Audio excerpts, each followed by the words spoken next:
Thank you for joining me for today's episode of Once Upon a Crime. This month I'm detailing cases where parents included their children in murder plots. This time I have a case for you that you won't soon forget.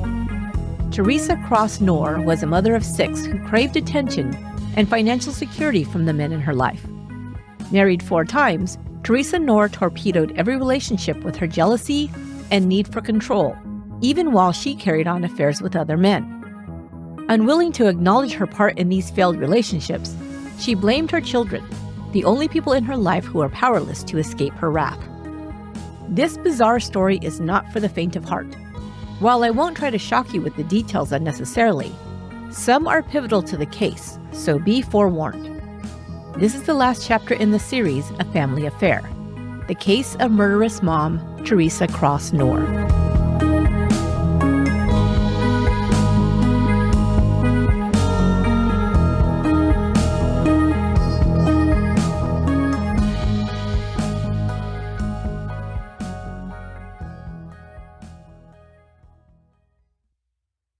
Theresa Jimmy Francine Cross Knorr is 77 years old and still incarcerated at the California Institution for Women in Chino, California.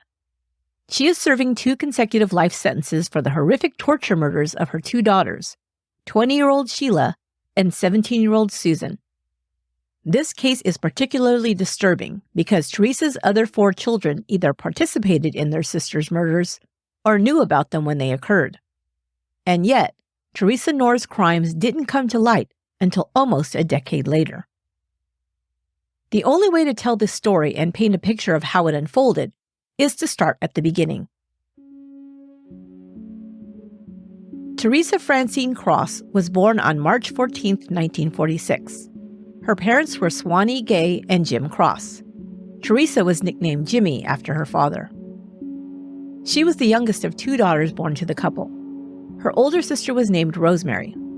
Swanee, called by her middle name Gay, had been married once before to a man named Harry Tapp, who died in 1939. They had 2 children together, William Hart Tapp, who was called Bill, and Clara. Gay met Jim Cross in 1942. They married when she was 34 and he was 37. Rosemary was born in 1944, and Theresa Jimmy in 1946, when her mother was 41. The family resided in the suburbs of Sacramento, California. Theresa's parents worked outside of the home to provide for their family. Jim Cross worked at a local dairy, driving a milk truck, and later worked his way up to assistant cheesemaker. Gay worked in a pencil-making factory. Just a short note, Theresa Jimmy Francine Cross Knorr would go by many names and variations of these names over the years. I'll call her Theresa in this episode to make things less confusing. She'll later have a daughter with the same name, but she'll go by Terry, so I think we can keep things straight. Clara, Gay's oldest daughter, who is Theresa and Rosemary's half-sister, would become a surrogate mother to the girls while her parents worked. Clara missed school quite a bit to care for her younger sisters. She also worked in a restaurant beginning at the age of 14, to help the family financially. As mature and responsible as Clara was, her brother Bill was the opposite. Bill Hart Tapp was a hellraiser who was often in trouble from the time he was a boy. Bill was the only male child in the family. Jim Cross only aspired to have sons, but ended up with 3 daughters. Bill was spoiled and allowed to do as he pleased as a result. Bill Hart Tapp grew into a sociopath who committed armed robberies, kidnappings, and worse, and spent much of his adult life behind bars. It would be telling that Theresa would later name one of her sons after her notorious half-brother.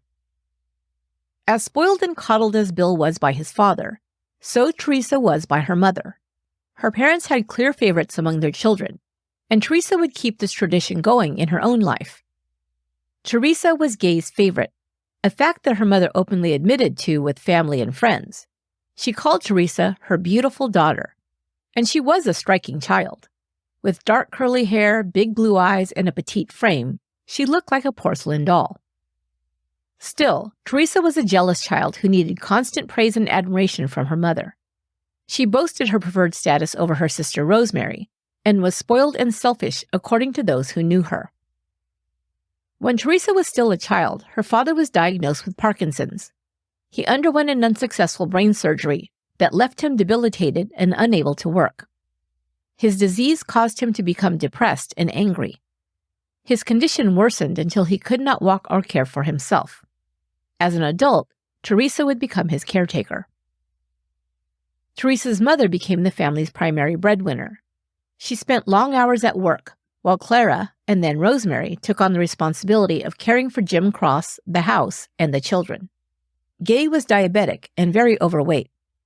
In 1961, she suffered a fatal heart attack due to congestive heart failure. She was 53. Theresa was with Gay when she died after collapsing onto the floor during a shopping trip. 15-year-old Theresa was devastated by the loss of her mother. Although Rosemary was still in high school, Clara had since left home to get married, so it fell upon her to take over her mother's duties, working and caring for the family. With Gay's income gone, the Crosses lost their home and had to move into a rental in North Highlands. Rosemary met a man named Floyd Norris and they fell in love. She doubled up on her schoolwork to graduate early and married the 22-year-old carpenter. She left home and moved into a trailer with her new husband in Rio Linda. Rosemary, always bright and mature beyond her years, was hired as a bookkeeper for the state of California. She and Floyd had 2 sons. Theresa would be jealous of her older sister all her life, and they grew distant, barely speaking as adults. Now the care of her disabled father fell to Theresa. Unwilling to become the workhorse as both her sisters had been, Theresa had another plan. She was described as boy crazy from the time she was a preteen. She knew how to use her looks to get what she wanted from boys. Friends said she was obsessed with sex from her early teens. She was always talking about it, her friend Janet Kelso said. She seemed to know everything. Theresa decided to use her looks and sex appeal to land a husband who'd take care of her and provide for her financially. She soon met 22-year-old Clifford Clyde Sanders. He saw the pretty brunette as she walked home from North Highlands High School and stopped to chat her up. Theresa flirted with him and agreed to go out on a date. They ended up having multiple heavy makeout sessions in his truck, but Theresa didn't let him go all the way until he promised to marry her. They quickly married, and Theresa dropped out of high school in her junior year. Her father had to sign a form permitting the union, as Theresa was only 16. She was soon pregnant, and in 1963 gave birth to their first child, a son they named Howard. Cliff was working as a day laborer when he met Theresa, but joined the carpenters' union soon after they wed. Now with a steady job, benefits, and a pension, he could provide for Theresa and his son. But the couple had a volatile relationship. Cliff liked to drink in bars, and although he wasn't what you'd call handsome, Theresa was jealous of any woman who might catch his eye. Was she in love and insecure? Maybe. But it seems more likely that Theresa's jealousy resulted from something else. Primarily because of her past struggles, losing her mother, her home, and her financial security due to her father's illness and then her mother's death. She became controlling over the men in her life, whom she feared would leave her, causing her to become destitute. But while Theresa monitored her husband's movements and repeatedly accused him of infidelity, she still craved the attention of other men. She and her husband drank heavily, and Theresa enjoyed flirting with men in bars. She frequently cheated on her husband, and they would get into drunken brawls because of their mutual jealousy. Jim Cross was now utterly disabled as a result of Parkinson's disease and moved in with Theresa, Cliff, and his grandson Howard, now 1 year old. In the summer of 1964, Theresa called the police after a fight with her husband and accused him of assault. However, when the police came to arrest him, she refused to press charges. A few weeks later, on July 6th, Cliff went out drinking to celebrate his 23rd birthday. When he returned home, his wife was angry because he'd gone out without her. They began arguing, and Cliff told her he'd had enough and was leaving her. Theresa was pregnant with her second child, and her husband, aware of her infidelities, said he didn't believe it was his baby. In a rage, she grabbed a rifle and shot him in the back as Cliff moved towards the door to go. She ran to a neighbor's house with baby Howard and screamed that she'd shot Cliff. The police were called, and upon their arrival, found Clifford Sanders dead from one shotgun blast through the heart. The pregnant mother was arrested and charged with murder. She pled not guilty, claiming self-defense. At her trial, Theresa said her husband was a violent alcoholic. Witnesses said the couple frequently argued and fought, and it sometimes became physical. They described Cliff Sanders as a good-natured guy until he drank too much. In contrast, they said Theresa was bad-natured, possessive, and controlling, whether drunk or sober. But the petite 18-year-old whose pregnancy was just starting to show cut a sympathetic figure with the jury. She was acquitted of the murder charge, even though the prosecutor presented evidence that Cliff Sanders' autopsy showed no evidence of alcohol in his blood and no gunpowder burns on his body, indicating that the fatal shot had occurred from a distance. In September 1964, 2 months after killing her husband, Theresa Sanders walked free.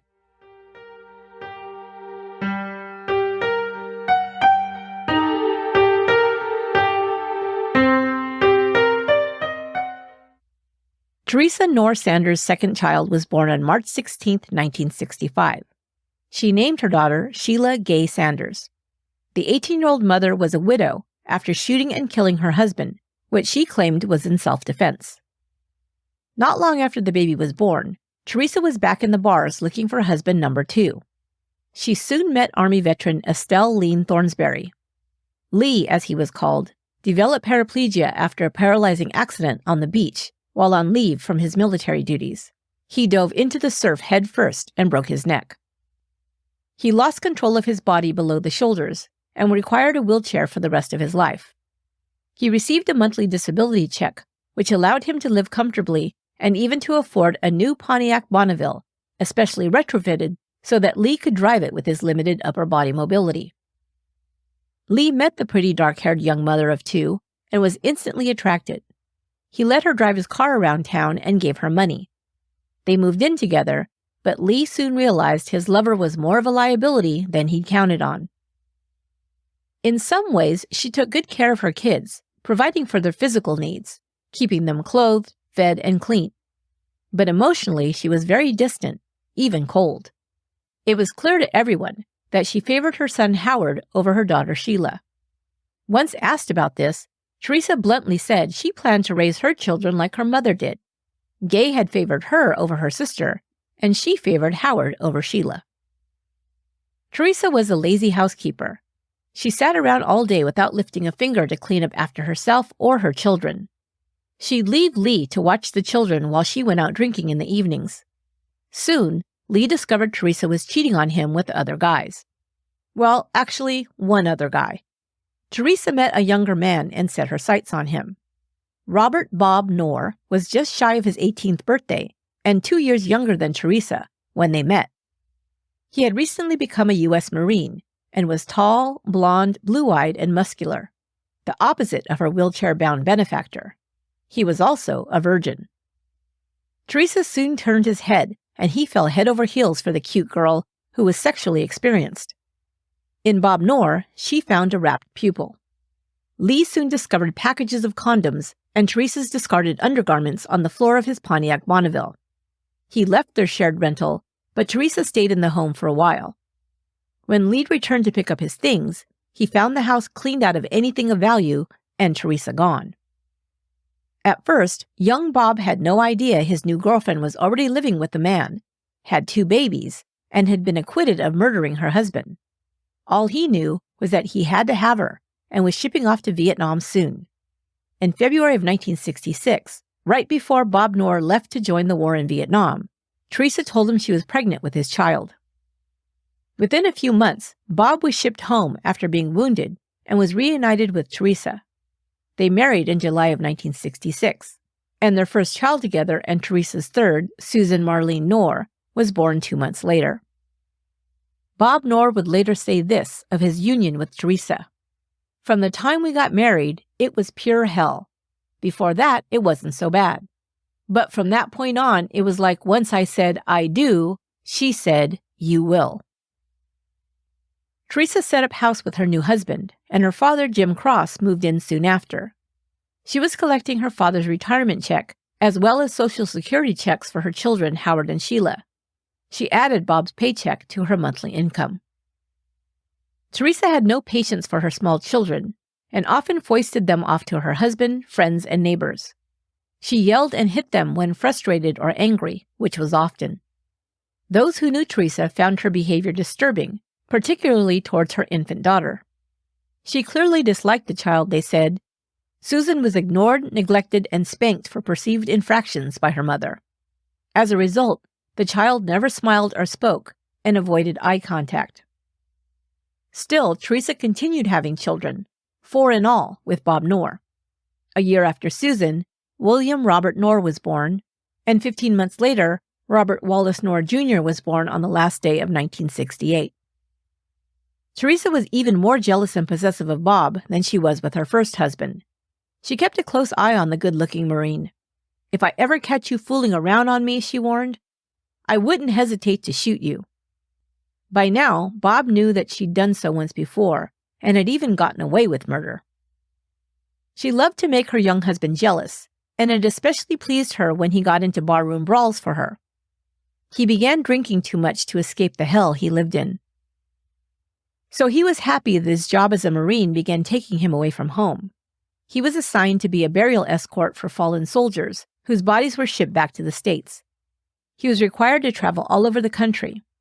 His wife, of course, hated it because she couldn't keep him under watch. She continually accused him of screwing around on her, and Bob became more unhappy in his marriage. While he was away, Theresa started working as a nurse's aide to earn extra money. She spent the money she made on herself and racked up credit card bills for clothes, trips to the hairdresser, and nights out at bars. The marriage deteriorated, and in 1969, Theresa filed for divorce, accusing Bob Knorr of neglect and abuse. He was ordered to pay $250 a month in child support and alimony in the settlement. But it was only a ploy to keep Bob under her thumb. Faced with a divorce and depletion of his income, he returned to Theresa at her pleading. Soon, she told him she was pregnant again. Their 4th and final child, a daughter she named after herself, was born in 1970. Theresa Marie Knorr would be called Terry. Soon after Terry was born, Theresa split from Bob Knorr for good. He suspected she was cheating on him, and a divorce was granted. Bob was ordered to pay $150 a month in child support. She then took a job bartending at a topless bar in Sacramento. It was there she met Bob Pulliam, a 28-year-old railroad worker. Theresa married for the 3rd time in 1971, the same year her divorce was granted. Her pattern of neglect of her children and infidelity in her relationships continued. She left her 6 children in the care of her husband and others while she went out drinking. Her children were developmentally behind schedule for their ages due to severe neglect. Even though she seemed resentful and burdened by her children, Theresa did everything she could to keep Bob Knorr away from them, although he would try and maintain contact throughout their lives. 4-year-old Susan was bright, but had seen too much for her young age. Listening to her mother talk graphically about sex, and witnessing the parade of men Theresa brought around her children, Susan learned about sex early. Theresa became angry when, according to her, Susan shed her clothing provocatively in front of her toddler brothers. 2-year-old Robert could neither walk nor talk and had trouble eating solid foods. Bob Knorr entered into a committed relationship and would later marry a woman named Georgia. Periodically, the children would be left with Bob and Georgia, where they would receive consistent care. They fed the children nutritious meals, gave them love and attention, and allowed them outside to exercise and interact with other children, basic things they lacked with their mother. They would thrive for a time before Theresa invariably returned and insisted on taking her children back. Theresa's 3rd husband, Ron Pulliam, provided stability for Theresa's children, who were now between 6 months and 8 years of age. Baby Terry thought of Ron as her father, and he was happy to serve as a parent to her and Theresa's other 5 children. The oldest child, Howard, was still Theresa's favorite, but it was also apparent that she generally favored her sons over her daughters. She actively turned Bob Knorr's 4 children against him. She told them he was violent and a drug addict, and told them fictitious stories about how their father had abused them. Having this repeated throughout their lives, they just assumed it was true. In 1973, Ron Pulliam arrived at Bob's house alone. He told Bob and Georgia that Theresa had disappeared, leaving the children behind. Theresa was a heavy drinker and was seeing other men, he said. When he wasn't home, Ron noted, Theresa took off drinking for hours or days, leaving the children in the care of 10-year-old Howard. Ron had had enough and filed for divorce. But he agreed to help Theresa purchase a house on Bellingham Way in the suburb of Orangeville as a way to get her to sign divorce papers. It was in this house that Theresa began isolating herself and her children from the world. But first, she met and married her fourth and last husband, Chet Harris.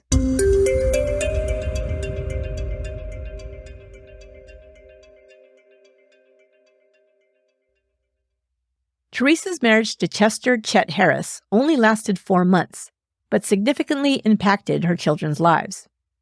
When she and her children moved into their home on Bellingham Way, Theresa changed. She stayed home more and became almost a recluse. She gained weight and now resembled her mother Gay more than ever. She also started dragging her brood to church and Sunday school at Hazel Avenue Baptist Church. Theresa became obsessed with reading the Bible, which she interpreted in bizarre ways. She twisted the scriptures in a way that had her convinced that, unlike everyone around her, she was holy and without sin. She decided that the rest of the world, especially people she didn't like and wished revenge upon, were evil. Sometimes Theresa could be kind, indulging her kids, buying them treats, and speaking with them as equals about her strange philosophy of life. Other times she would fly off the handle for what seemed like no reason at all and beat and punish them. They learned to agree with whatever their mother said and cherished the time she was in a good mood. They began agreeing with all of her strange ideas and conspiracy theories and made her enemies their own to keep on her good side. She became increasingly paranoid of others whom she believed were spying on her and her children. She controlled her family's movements as she had her husband's in the past, not trusting outsiders. She insisted that her children not share anything that went on in the home with others. Theresa worked as a healthcare aide in nursing homes and hospitals to make ends meet. She began pilfering and stockpiling pain medication, medical equipment, and other items from her employers. Her mood darkened when she drank, and she grew more angry and violent. The children knew that their mother was happiest when she had a man around. The last one would be Chet Harris. When they met, Chet Harris was considerably older than Theresa and not in the best health. He'd had a long career as a hard-boiled newspaper reporter, covering news beats in Pittsburgh, Long Island, and St. Louis, before being relegated to the copy desk at the Sacramento Union newspaper. Chet was also a hard drinker and had been married a half a dozen times before meeting Theresa Cross Knorr at an American Legion Hall bar in the summer of 1976. She was 30 and he was nearly 60. Within 3 days of meeting, they became engaged. They tied the knot on August 23, 1976. Before Thanksgiving, Theresa would file for divorce. She had her new husband pay off her bills and begin an addition on his home to update it and increase its square footage. She still owned the house on Bellingham Way. But soon she flew into a rage when she discovered that Chet Harris collected nude photos of women, including his former wives. He wanted Theresa to pose for his collection, but she refused and accused him of infidelity. But once again, it was Theresa who was stepping out on her husband. He found out and threw her out of his house. She filed for divorce, accusing Chet of trying to force her to, quote, pose for lewd photos. When she'd refused, he chucked her out, according to her divorce suit. She also claimed he subjected her to physical abuse. She moved back to her home on Bellingham Way in Orangeville. She became more reclusive, gained even more weight, and spiraled mentally and emotionally. Her children, Sheila, now 11, Susan, 10, William, 9, Robert, 8, and Terry, 6, became terrified of her moods, never knowing what would set them off. She threatened her children with guns and knives, and didn't allow them to have visitors, use the phone, or to go outside. She made them listen to her endless rants, a bizarre mix of end-of-times religion, occultist beliefs, and stories inspired by horror fiction by authors like Stephen King. But the real horror was going on behind her home's closed and locked doors. Her youngest children, Robert and Terry, screwed up their courage one day to reveal to their mother that they'd been sexually abused by their big brother Howard. Theresa discovered that Howard had been sexually abusing all his younger siblings. She lashed out at him, beating him until he was black and blue. But she then set down her younger children to explain that Howard was acting out because he'd also been sexually abused by their father, Bob. Not only that, she said, but Bob and his family were deeply immersed in witchcraft. Witchcraft and demons were a favorite subject of Theresa's. Her daughter Susan was 10 when Theresa married Chet Harris. Susan was extraordinarily bright and could read and comprehend material far above her grade level. Her stepfather Chet enjoyed talking to the precocious child about history and politics, and she relished the attention he gave her. Theresa, of course, was jealous of the special attention Chet provided for Susan, and soon accused him of not only being inappropriate with her, but later convinced her children that he'd taught Susan about the dark arts. According to Theresa, Susan had been exposed to witchcraft by her stepfather, who was the devil incarnate. Susan, either to torment her mother or gain favor by agreeing with her bizarre beliefs, began confessing how Chet had actively tried to initiate her into a witch's coven. Susan was bright and strong-willed, and was one of Theresa's only children that would challenge her. She grew from a plain child with thick glasses into a beautiful girl, blonde and attractive like her father. In contrast, Sheila, Theresa's oldest daughter, lived a life of neglect and abuse.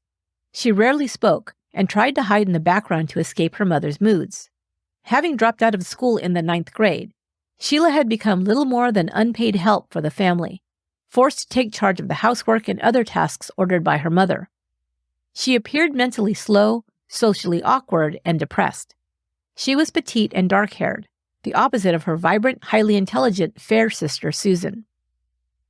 Strong-willed Susan was the most frequent target of her mother's abuse, with the boys receiving preferential treatment, although they were still subjected to Theresa's total control, and Sheila easily controlled. Susan was singled out for her mother's fury. Theresa's rages were as unpredictable as they were brutal. When she was angry, she wanted to hurt someone, and her kids were her convenient scapegoats. She had her sons hold Susan down while she kicked, punched, and slapped her until her fury was spent. Susan needed the demons beaten out of her, Theresa said. Chet Harris was to blame. He brought the evil into their home and infected Susan. How did she know Susan was a witch? Theresa blamed her daughter for her excessive weight gain since her divorce from Chet. She said Susan was performing spells to make her fat, while she herself stayed slim and beautiful. Theresa couldn't admit that her sedentary lifestyle, refusal to clean or cook, and overconsumption of alcohol might be to blame for packing on the pounds. Susan did try to rebel against her mother, unlike Sheila. She started cutting classes in middle school and hanging out at the mall with friends. When the school called to report Susan's frequent absences from class, Theresa angrily confronted her. Rather than act contrite, Susan taunted her mother by saying she was with Chet Harris, learning more spells. The beatings increased in frequency and intensity to the point where Susan couldn't take it anymore and ran away. She was picked up as a truant and a runaway and sent to a juvenile detention center. When her mother came to claim her, she was furious. She threatened Susan on the way home. Quote, "If you think you were abused before, just you wait. I'll show you what abuse is," her mother told her. Once they arrived home, Theresa made her children line up and demanded they each take a turn punching Susan in the stomach as hard as they could. She made them do it again if they didn't hit her hard enough. If she thought they weren't putting all their strength into the blows they inflicted on their sister, Theresa threatened to beat them even worse. Now Susan was watched 24/7. When her mother wasn't home, she left the children to stand guard over her. She was handcuffed to a headboard and force-fed. Her mother wanted her to put on weight. Theresa pulled her daughter out of school, and she never returned. No attendance officers came to find out why Susan wasn't in school. All of Theresa's children dropped out of school before completing their educations, yet no one bothered to find out what was going on in the Knorr household. Theresa told her other children that their sister had a mental illness, so she had to be restrained and not allowed to leave the house. All of the Knorr children were being abused physically. They were burned with cigarettes, had knives thrown at them, and were beaten regularly. After so many years of isolation with their violent and angry mother, they came to view all of this as normal. Howard, Theresa's oldest, had grown into an angry teen. Once he was big and strong enough, he refused to allow his mother to abuse him any longer. He once pushed her so hard that her head went through a wall. Howard ran the streets and became known as a local drug dealer. While his younger siblings were still in grade school, he began supplying them with drugs and alcohol, which they gladly accepted. They became dependent on substances to escape the hell in which they were living. The boys took jobs as soon as they could, paper routes, working at fast food joints, or wherever they could be hired to help provide financially for the family. Howard, of course, contributed some of the money he made peddling drugs. But he moved out while still a teen, only returning occasionally when his mother called on him to help her assault one of his siblings. Howard and Susan had never gotten along, and he was happy to participate if Susan was the target. One day when only Theresa, her daughters, and her youngest son Robert were home, she flew into another one of her rages. She took out a small handgun to threaten her children. She had a habit of sometimes holding it to their heads to make a point. While in the middle of her angry tirade, the gun went off. Susan was hit in the chest, and the bullet lodged between her back and ribcage. It's unclear who fired the shot. Theresa and Robert said Terry was holding the gun, likely at her mother's direction. Terry, however, remembered it was her mother who was holding the gun when it went off. In either case, Susan was seriously injured, but her mother was not about to take her to the emergency room where questions would be raised. She had stockpiled medical supplies she'd taken from her employers over the years. She also had drugs like antibiotics and painkillers. She placed her bleeding daughter in the bathtub to keep blood from spilling on the carpets, propped her up, and administered to the bullet wound. Susan could have died, and almost did, but miraculously she recovered over time. She was kept in the bathtub for a month. She was given a pillow and covered with blankets, fed and given antibiotics until she recovered. The bullet remained inside her body, lodged not too far beneath the skin on her back. In 1983, in need of money, Theresa was forced to sell the house on Bellingham Way. They moved into an apartment, and Susan was now handcuffed to the dining room table.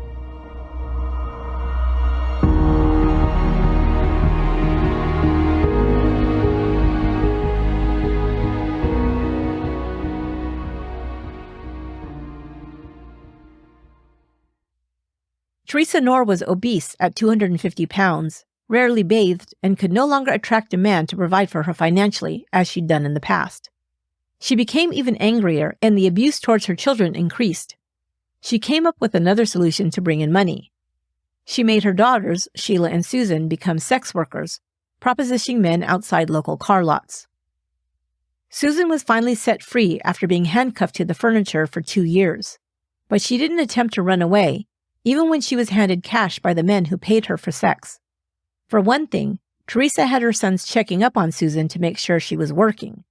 Secondly, by this time, Susan's will had been broken. Now she seemed to be trying to earn her mother's approval, and maybe a way to finally escape the beatings, force-feeding, and vile insults she was subjected to daily.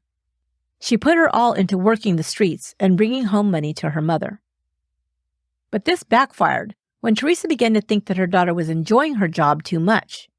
She accused Susan of plotting to run away and turn tricks somewhere else and keep the money for herself. Theresa doubled down on Susan's beatings and torture sessions, making her kneel on the floor with her eyes downcast for hours. No one was allowed to speak to her or even look at her. Theresa Knorr was an expert at head games when it came to controlling her children. She would heap abuse upon them and then suddenly make an about face and talk to them sweetly, buy them gifts, and treat them like they were her best friends. This kept her kids constantly off balance, not knowing what to expect. It was a way to psychologically torture her children, even when she wasn't doing so physically. She did this now with Susan. In an about face, Theresa began treating her daughter as a friend and confidant.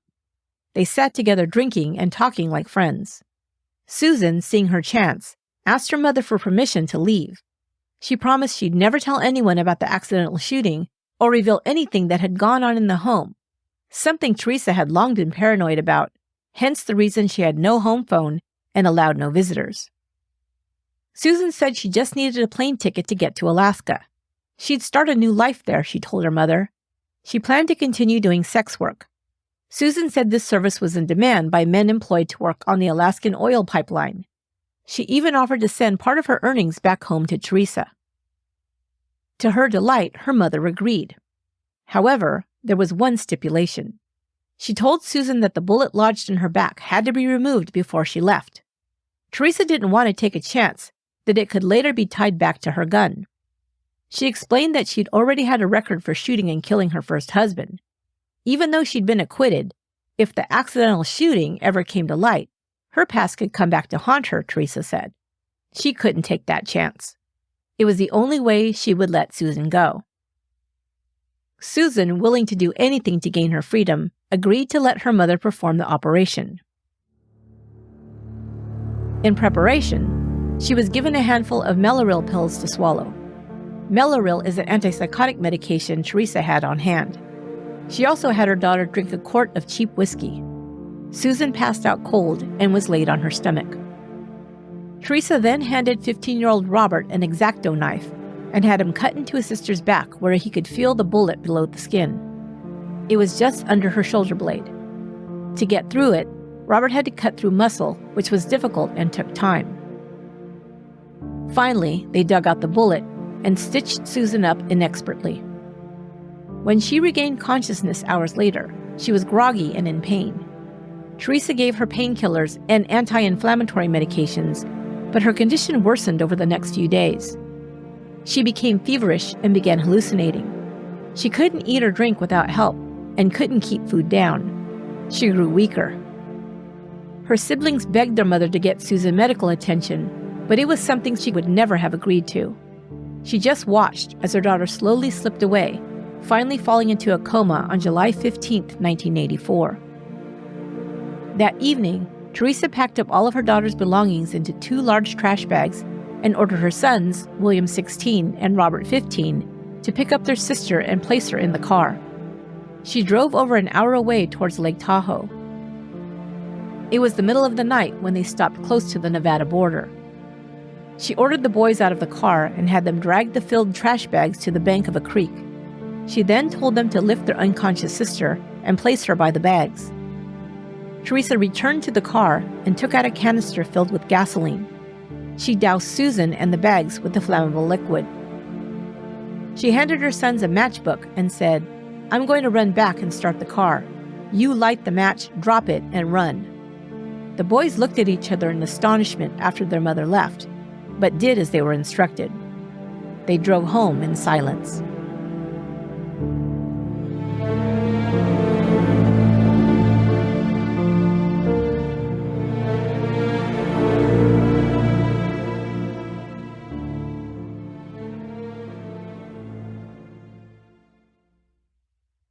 Hours later, the Squaw Valley Fire Department in Placer County received phone calls from citizens reporting a fire that could be seen from Highway 89. It appeared to be burning near Squaw Creek. When the fire truck arrived, someone had already taken a fire extinguisher and put out the blaze. To their horror, they discovered it was a body that had been set on fire. The sheriff's department was sent out to investigate. The victim appeared to be a woman in her teens or early 20s with light brown or blonde hair. The body hadn't been wholly burned, nor had the 2 large garbage bags found near the victim. Investigators found women's clothing, makeup, and other personal items in the bags. They logged the items as evidence, hoping it might give them a clue as to the victim's identity. They found no identification on or near the body. The coroner autopsied the remains. The woman's mouth had been taped shut, and the wrists taped together with duct tape. She wore a sweater, corduroy jacket and pants, and a yellow windbreaker. She had suffered third-degree burns over 90% of her body. The autopsy would reveal a horrible truth. The young woman, who would be labeled Jane Doe number 4858-84, had been alive when she was set on fire using a gasoline accelerant. The cause of death was smoke inhalation.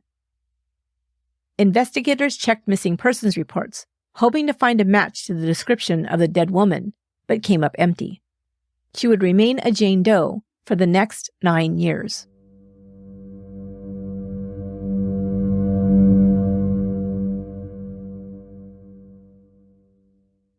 Of course, there would be no report made for Susan Marlene Knorr. Her mother had allowed her to die after a botched, bizarre surgery at home, from which she never recovered. She had made her children complicit in their sister's death and the disposal of the body. It's unlikely they knew she was still alive when she was set on fire. But did their mother know? After all, she'd worked as a healthcare aide and had studied to become a nurse. How could she not know? If she knew she was burning her daughter alive, that level of cruelty is evil in the extreme and almost impossible to imagine that a mother would do this to their child. When Theresa Knorr was under stress, she became even more angry and violent. Murdering her daughter and wondering if and when she might be found out pushed her over the edge. She gained even more weight, inching closer to 300 pounds.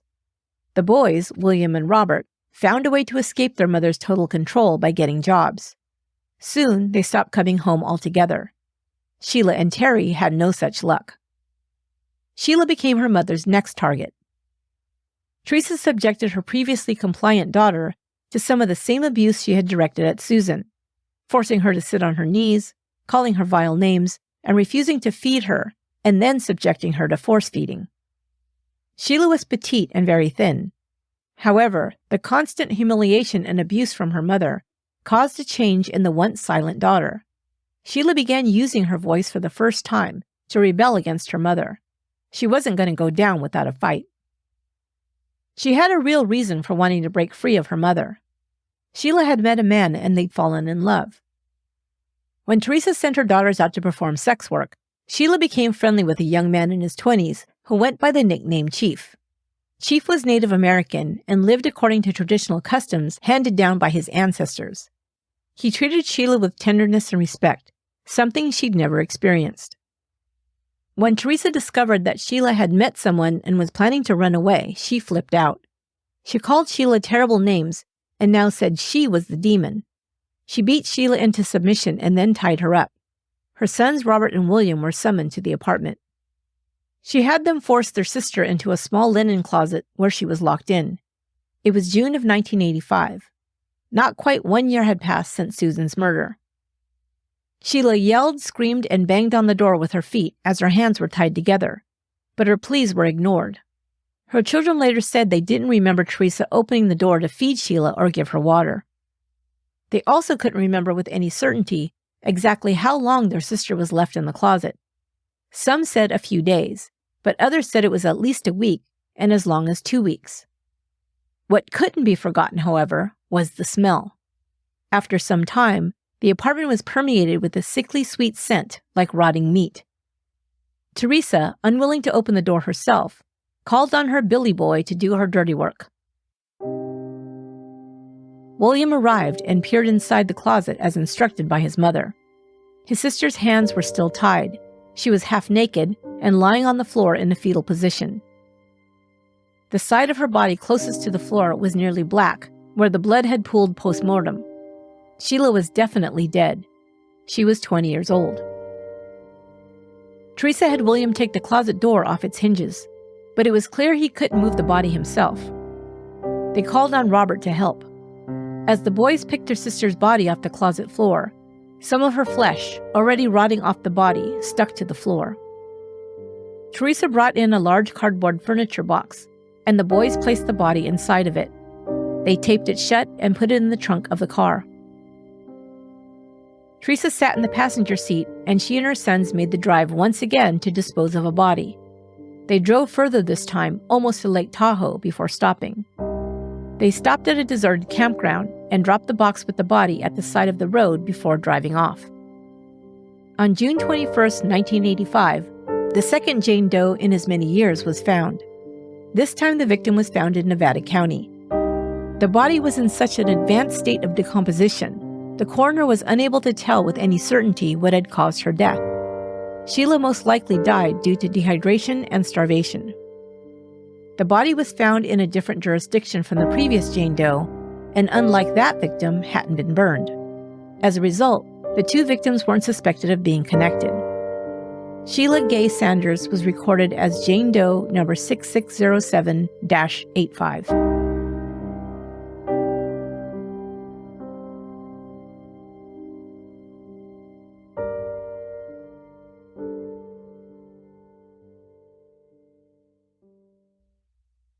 Theresa Knorr and Terry continued living in the apartment where Sheila died, but the smell never disappeared. In September 1986, Theresa became so paranoid that someone would report the smell and what she'd done would be discovered. She ordered Terry, now 16, to set fire to the apartment. Terry did as she was told, but the fire was quickly put out after neighbors called the fire department. The closet had not burned at all, and it was the fire that alerted investigators to the smell in the apartment. Part of the subfloor of the closet was cut out as evidence. Theresa left the area and went into hiding. Terry used her dead sister Sheila's identification card so she could work and become independent from her mother. Theresa's children, the ones who survived, were now finally free of her. The children all struggled due to the trauma and violence they'd endured at the hands of their mother. Substance abuse problems, mental health issues, domestic violence, and even armed robbery were the legacy as offspring of Theresa Jimmy Francine Cross Knorr. Theresa Knorr had been questioned by the authorities about the fire at her apartment, but blamed her son Howard, saying he was the arsonist. However, investigators determined that Howard had been in jail at the time of the fire. When they returned to question Theresa further, she was gone. Her father had recently passed away at the age of 80, and she left the state, taking a job as a home health care aide under a different name. She essentially disappeared.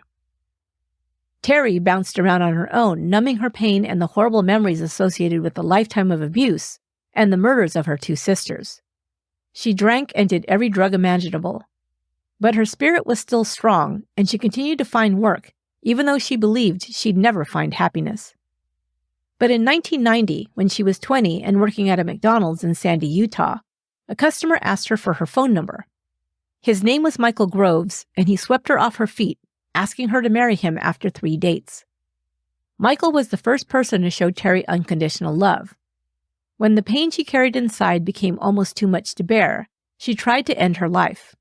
But Michael saved her, encouraged her to tell him everything, and said he'd be her strength if she couldn't do it alone. She finally trusted someone enough to tell her story. Michael was gobsmacked, but encouraged her to report what she knew to the police. She did, and on September 5, 1990, her statement was forwarded to the Sacramento Police Homicide Division. Basically, nothing happened, a frustrated Terry later said. Her life continued to be a roller coaster, leaving her marriage to Michael and taking up again with an abusive ex-boyfriend. Then a year and a half later, she and Michael reconciled and remarried. That same year, 1993, Terry was watching the television program America's Most Wanted. Crying, she called AMW's hotline and told the woman about her sister's murders. She was told the hotline only took tips about crimes currently being investigated. Terry was upset, but didn't give up hope, asking what she could do. The hotline operator said it would be best to call the authorities in the county where it happened. Terry looked up the number for the Nevada County Sheriff's Department. The person on duty took her statement and said he'd follow up. To her surprise, he did, calling the Placer County Sheriff's Substation and asking them to check their files for 1984 and 1985 for any Jane Doe victims.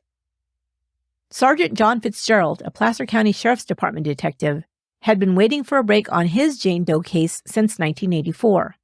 He called Terry and asked her to repeat her story. The more he heard, the more it matched the body found burning near Squaw Creek in 1984. "I believe it was your sister," he told a stunned Terry. The Placer County District Attorney's Office prepared a case against Theresa Jimmy Cross Knorr and her sons, William Robert Knorr and Robert Wallace Knorr, Jr., for 2 counts of first-degree murder and 2 counts of conspiracy to commit murder. Robert was easy to find, as he was doing 15 years in prison on a second-degree murder charge. He'd shot and killed a bartender in an attempted robbery in Nevada. William, now 26, was arrested at his home in Woodland, California on November 4, 1993. He was married and living a quiet life when he received a knock on his door from homicide detectives and was booked into jail. Just over a week later, Theresa Knorr, who was now using her maiden name Cross, was arrested in Salt Lake City, Utah. Her charges included the special circumstances of multiple murder and murder by torture. She pled not guilty. 7 years after the murders of her daughters, Theresa Cross Knorr finally would face justice.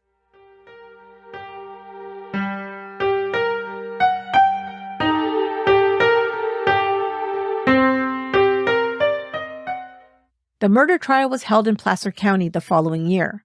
Robert agreed to testify against his mother. In exchange, all charges against him were dropped, except for the charge of accessory after the fact, for the murder of his sister Sheila. He was sentenced to 3 years, which he was allowed to serve concurrently with his previous prison sentence. When Theresa learned her son had made a deal with prosecutors, she agreed to plead guilty, stipulating that the DA not seek the death penalty. The court accepted her guilty plea, and she was sentenced to 2 consecutive life sentences to be served at the California Institute for Women in Chino. In July 2019, she went up before the parole board for the first time, but was denied. Her second parole hearing is scheduled for July 2024. William Knorr, 17 at the time of the crime, was sentenced to probation.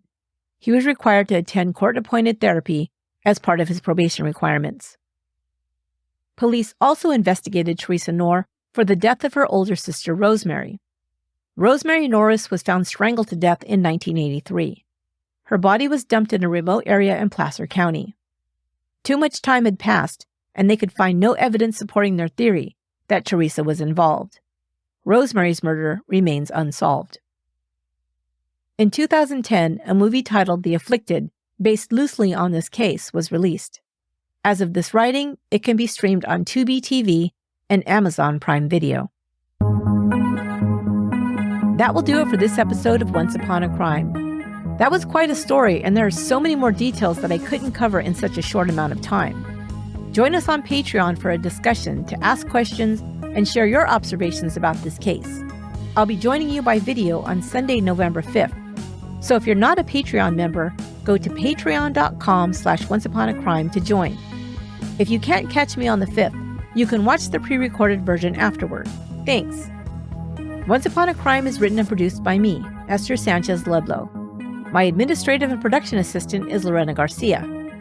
Go to our website, truecrimepodcast.com, to find all the information about the show, listen to episodes, and grab all our social media links. Until next time, happy Halloween, and be good to one another.